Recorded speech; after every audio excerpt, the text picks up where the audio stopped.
రాజన్న సిరిసిల్ల జిల్లా కేంద్రంలో ఆహార భద్రత ప్రశ్నార్థకంగా మారింది. పర్యవేక్షించవలసిన అధికారులు చోద్యం చూస్తుండటంతో వరుస స్థానికులకు భయాందోళనకు గురిచేస్తున్నాయి. సిరిసిల్ల పట్టణంలోని బాకాసుర రెస్టారెంట్లో మండి బిర్యానీ తిని 10 మందికి పైగా యువకులు తీవ్ర అస్వస్థతకు గురి కావడం కలకలం రేపింది.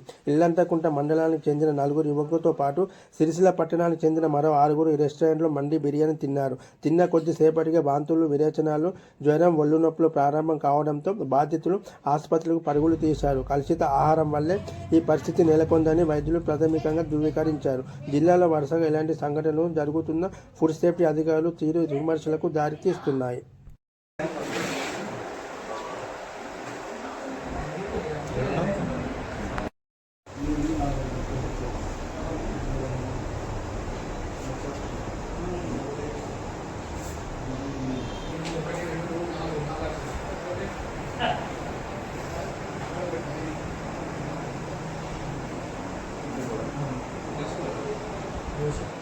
హోటల్లో తీరు జరిగింది. అంటే నాగురు ఇట్లా 5 అన్నం తిన్నారు. ఇట్లా చికెన్ మంచిగా తినేసరికి వాళ్ళకి మోసెస్ జరిగింది.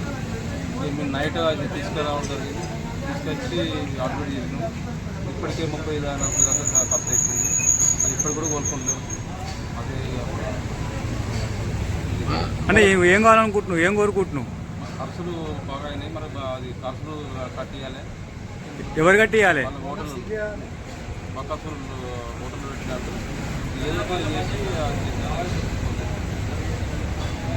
నిన్నటి రోజున మరి బోనాల 22వ వార్డుకు సంబంధించినటువంటి నలుగురు మన బకాసుర మండి బిర్యానీలో మరి బిర్యానీ తినడం వల్ల రాత్రి కొంచెం కడుపు నొప్పితో చాలై అది కొంచెం బాగా తీవ్రత ఎక్కువై మహాలక్ష్మి ఆసుపత్రికి తీసుకురాగానే ఫుడ్ పాయిజన్ అయింది. మీరు తిన్న ఆహారంలో అది విషపూరితమైనటువంటి ఆహారం తిన్నరని చెప్పి డాక్టర్ చెప్పగానే మేము అందరం కలిసి మరి మాకు ఎక్కడ సివిల్ హాస్పిటల్కి తీసుకుపోవాల్సింది, కానీ అప్పటి సిచ్యువేషన్ బట్టి ఆ సీరియస్ ఉండడం వల్ల ఇక్కడికి తీసుకురావడం జరిగింది. మరి వెంటనే వారి యొక్క బకాసురకు సంబంధించినటువంటి వాళ్ళ మీద చర్యలు ఫుడ్ ఇన్స్పెక్టర్ గారు ఇట్లాంటి సమస్యలు ఎన్నో జరుగుతూ ఉన్నాయి సిరిసిల్లలో. వాళ్ళందరిపైన చర్య తీసుకోవాలి.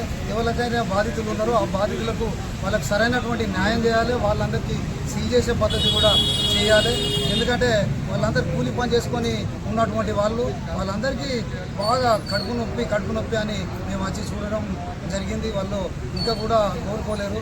వారిపైన ఫుడ్ ఇన్స్పెక్టర్ వచ్చి మరి గౌరవ కలెక్టర్ కూడా వాళ్ళపైన స్పందించి వాళ్లకు న్యాయం చేసే విధంగా ఏదైతే ఈ బిర్యానీ సెంటర్లు ఉన్నాయో విషపూరితమైనటువంటి చెడ్డ బిర్యానీ సెంటర్లు అవి ఉన్నాయో అవన్నిటిని కూడా సీల్ చేయవలసిందిగా కోరుతూ ఉన్నాం.